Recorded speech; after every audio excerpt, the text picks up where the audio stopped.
వి gold trusted gold buyers తాకట్టులో ఉన్న బంగారాన్ని విడిపించి ఈ రోజు ఉన్న మార్కెట్ ధరకే కొనబడును. మరిన్ని వివరాలకు సంప్రదించండి 77107720. ఈ రోజు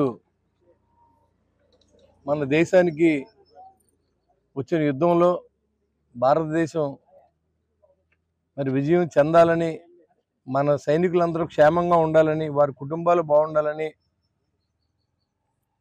మరి ఏదైతే పాకిస్తాన్ ఈరోజు చాలామంది ప్రాణాలు తీసిన విషయం మనకు తెలుసు.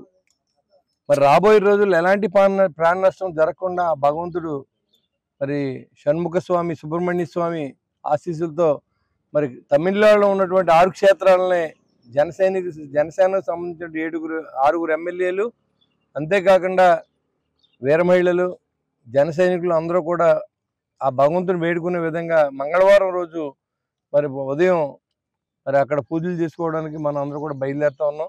క్షేమంగా దేవుడి దయ వల్ల మనందరూ క్షేమంగా వెళ్ళి మళ్ళీ క్షేమంగా రావాలి.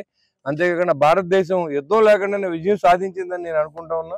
రక్తపాతం లేని యుద్ధాన్ని ఈరోజు నరేంద్ర మోడీ గారి నాయకత్వంలో జరుగుతుంది. భారతదేశాన్ని పటిష్టమైన భారతదేశంగా ప్రపంచం అంతా మన వైపు చూసే విధంగా మరి చేసిన యుద్ధానికి 140 మంది భారతీయులు అందరూ కూడా ఒక మాట మీదకి వచ్చి కులాలకి మతాలకి సంబంధం లేకుండా మేము సైతం మీ వెనకాల అవసరమైతే యుద్ధంలో పాల్గొంటా కూడా మిమ్మల్ని పిలిస్తే మేము ఏం చేయడానికైనా సిద్ధంగా ఉన్నామని చెప్పి వయసుతో సంబంధం లేకుండా ప్రతి భారతీయుడు కూడా ఇవాళ మరి నరేంద్ర మోడీ గారి వెనకాల, భారతదేశం వెనకాల నిలబడినందుకు వారందరూ కూడా కృతజ్ఞత తెలియజేసుకుంటూ మరి రాబోయే రోజుల్లో మరి ఎలాంటి యుద్ధం జరగకుండా భారతదేశానికి మరి టెర్రరిజం అనే పీడ విరిగిపోవాలి అనే ఉద్దేశంతో ఉండకూడదు అనే దానికి మన భగవంతుడి సహకారం ఉండాలి.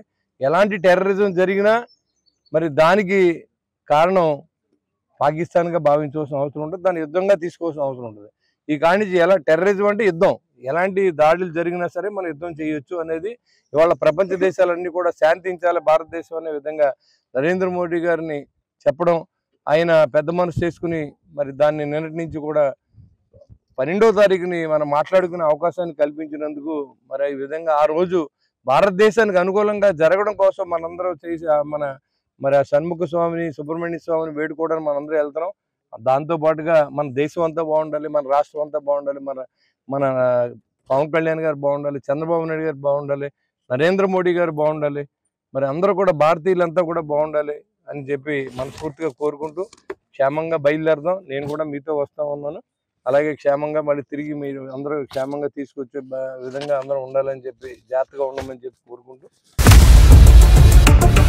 ఇండియా పాకిస్తాన్ ఉద్రిక్తతలపై లేటెస్ట్ అప్డేట్స్ కోసం డౌన్లోడ్ చేసుకోండి RTV లైవ్ యాప్.